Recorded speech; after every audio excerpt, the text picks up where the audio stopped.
But like many African countries, Ghana continues to grapple with an increase in the inequality gap, especially due to the impact of the coronavirus pandemic, of course, which is why we're in Parliament talking about how to spend the money. About 2.4 million Ghanaians are classified as extremely poor. The government introduced the Livelihood Empowerment Against Poverty LEAP program in 2008 to support the country's poor and vulnerable. But sadly, those whom the program was intended to support have little or no idea about the program in many cases. Some of them who spoke to JoyNews' Agape Kwenu say they have never benefited from the program. Now, government today mentioned the LEAP program and the fact that there are some expansions, being introduced in there. But we'll be having a discussion on what government has done and the work that NGOs in development have also done. Take a look at Agape Kwenu's report on the LEAP program. Meet 30-year-old Amidou Fasemche. He traveled from the western region to the capital, Accra, 3 years ago in search of greener pastures. But then reality hit him. The pastures in the capital is far from green. At night, he sleeps on the streets, and at day, he's a head porter. He tells me he earns a meager 10 cedi a day, helping passengers carry their baggage. That is far from enough to serve him one dinner, not to talk about 3 square meal and other costs such as transport, utilities, accommodation, and entertainment. And to make matters worse, the coronavirus pandemic has taken its toll on his business.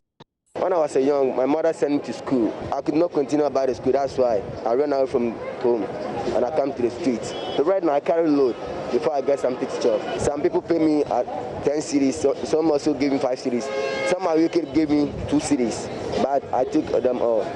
Amidou Fasemche is one of the about 2.4 million Ghanaians classified as extremely poor. He is supposed to benefit from the Livelihood Empowerment Against Poverty LEAP program introduced by the government in 2008 to support the poor and vulnerable in the country, but that is far from the case.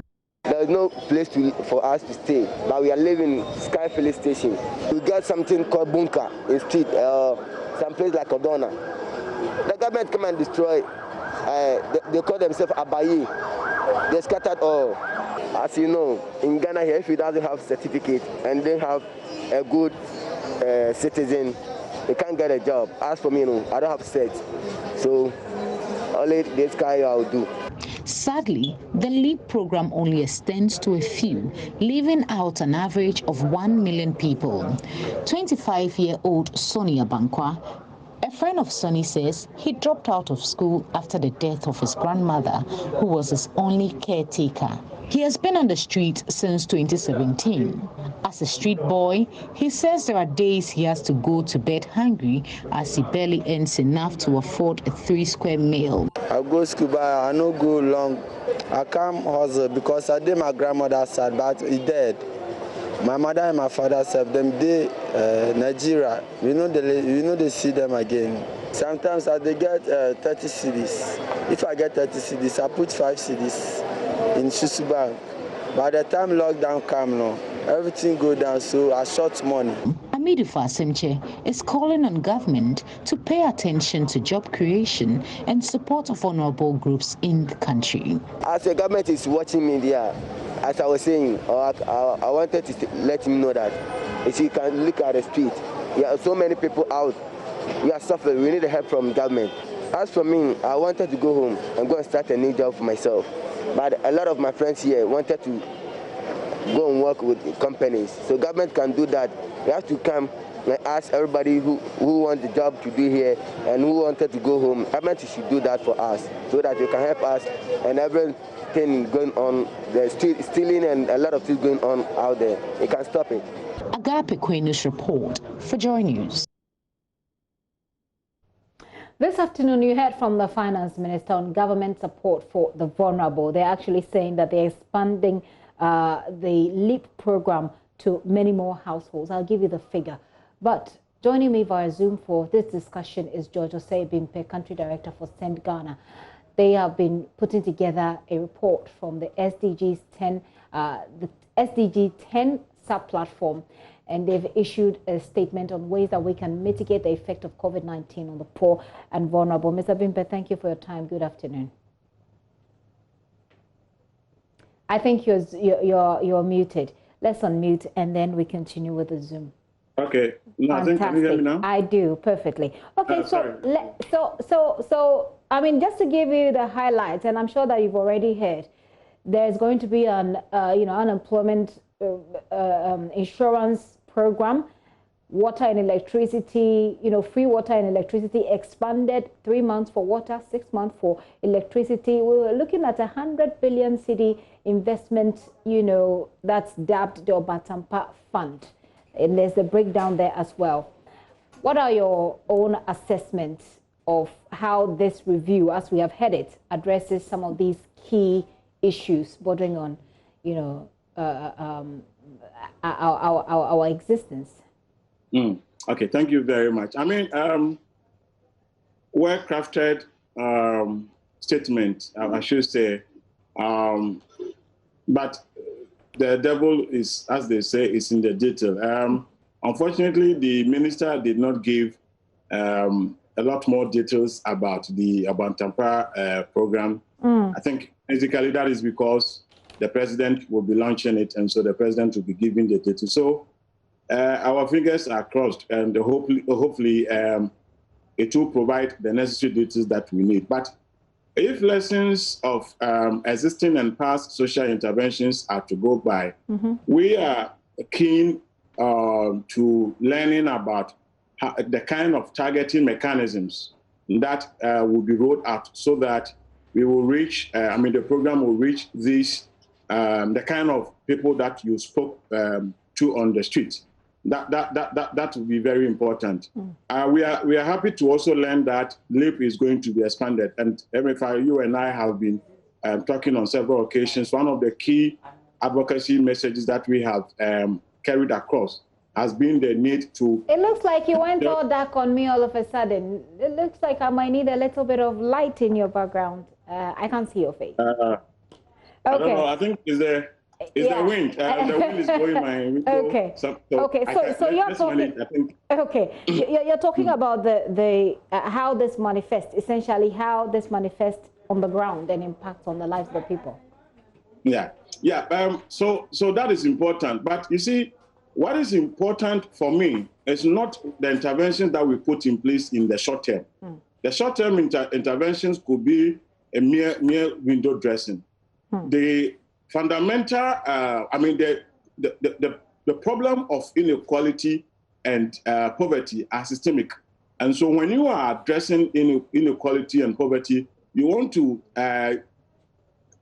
tackle the systemic underpinnings of inequality and poverty. So I would want to hear what goes beyond 6 months, 1 month. Those I'm saying I want to submit would only provide temporary relief, and it will not really address the problem that the extremely poor face. Though it may be good in the short term, because at the moment we are talking about a segment of our people who hitherto were not classified as extremely poor, but because of COVID and because of reduced economic activities, they have been forced into poverty, and for that matter, have been forced into the inequality bracket. Yeah. So temporary measure, but for me, what I would have wished to hear is beyond even COVID, how do we as a country develop sustainable social protection programs that would eventually take out people from poverty? For the youth, for example, you do not want to rely on transitional jobs if you want to create sustainable jobs for them. So it may, the initiative is good, but only for the short term, if I may conclude on that. Okay, right. So your platform put together a position paper on how we can mitigate the effect of COVID-19 on the poor and the vulnerable. For those who have not seen the document, it's indeed a little bit of a bulky document. I have it here. Those who have not seen it, give us the executive summary and what you want us to reflect on, to take home, essentially. Well, 4 of them, if I may quickly go through them. The first one is that we expect that government would provide sufficient, spend sufficiently on universal quality public services. That kind of services will be the one that reduce the gap between the rich and the poor. Basically, we also want measures that will redistribute income or resources from the rich to the poor. We are talking about a situation where only 10% of Ghanaians consume approximately about 32 to 33% of consumption, whilst the 10 poorest consume just about 2% or 1.7 to be precise. So when we introduce income redistribution mechanisms that takes from the rich and give to the poor through progressive taxation, that is something that would address some of the systemic problems that we are talking about. The third one is to strengthen protection for labor rights and also enact policies for more for inclusive labor market.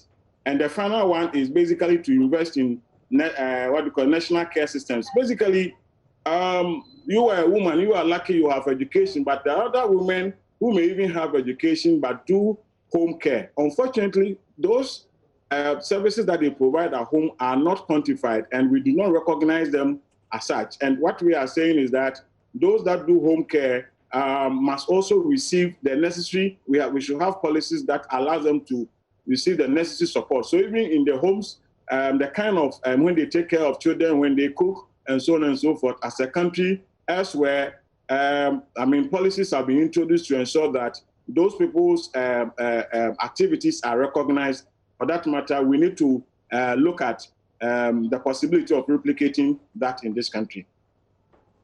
And having said that, you talk a lot about consumption and, taking from the rich to support the poor. It looks like, if you look at the review, it looks like government intends to do a lot of that, especially in a bit to stimulate the economy.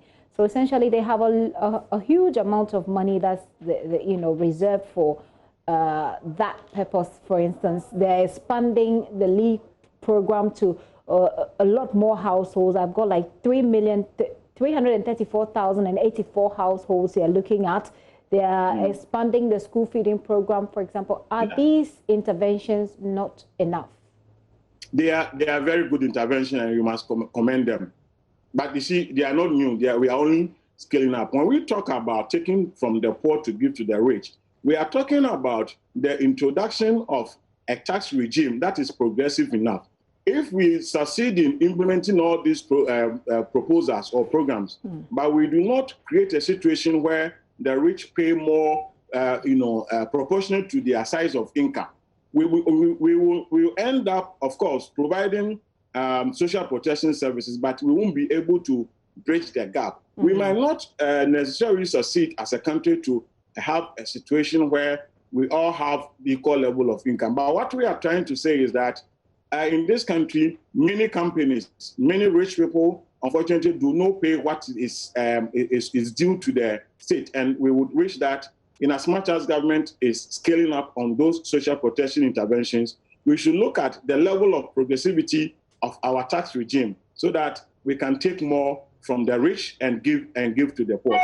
So basically, point we are making is that if we do not introduce policies that address the systemic underpinnings of poverty and inequality, we will not succeed. And it doesn't appear to me that those issues have been tackled on, but these are temporary, to me, more of temporary measures, especially when we are talking about just 1 month or 6 months. We should be talking about taking people out of poverty from from now, in the short and the medium term, and even in the long term. That is when we can only talk, that's the point that we can begin to talk about equitable and inclusive development. I get you. It makes a lot of sense. But I'm sure that as the days progress, we'll be able to, get the details of what government has said and make those analysis, and hopefully that helps, Mr. Bimpe. But just before you go, the